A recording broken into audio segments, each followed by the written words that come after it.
As a doctor, what's something you've had to tell a patient that you thought was surely common knowledge? 1. So many stories, so little time.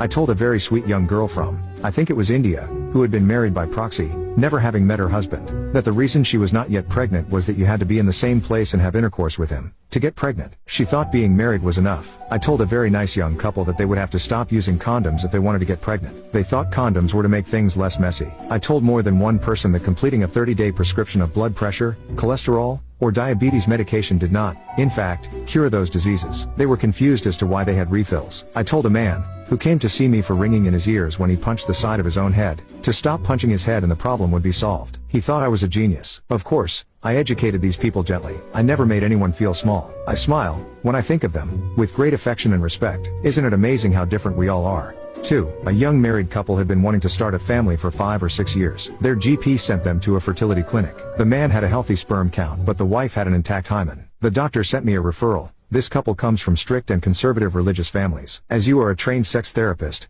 among your many clinical psychology talents, I hope that you will tactfully explain to them sexual intercourse. When you have done so, I am also referring her for a hernia repair, as he has been trying to impregnate her via her belly button. 3. I was referred to as Dr. John, hope that counts, for 8 weeks one summer when I served as camp medic at a youth camp. I held only EMT certification at the time, so my title was only an affectionate honorary camp title that staff and campers used. Most of my days were spent dispensing prescription medications, cleaning and bandaging small cuts and scrapes, applying ice packs to minor bruises, consoling campers with homesick stomach aches, etc. One morning after breakfast I saw one of our youngest campers, Toby, painfully limping from the dining hall toward my first aid hut. He was alternately walking on his heels and the sides of his feet, wincing and whimpering with every other step. I went to meet him and half carried him to the exam room. My first thought was that he'd stubbed a toe, gotten a few blisters, or sprained an ankle. My feet have been hurting ever since I got up this morning, he said. I asked him the obvious questions. Were you doing anything unusual just before they started hurting? Have you been running a lot? Did you jump off something tall? He reported nothing unusual, so I had him take his shoes and socks off. His toes were quite red,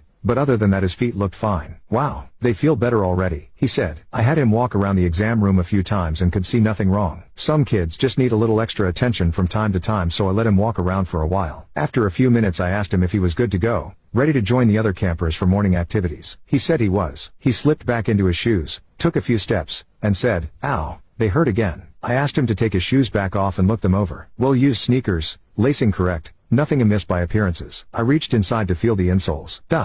And discovered that he had stuffed yesterday's socks into the toes of his shoes the night before and forgotten to remove them. Thus rendering the shoes about 3 sizes too small. I pointed that out. He slipped back into his shoes, thanked me, and skipped off to morning activities. I smiled, shook my head, and remember comically thinking I am a healer.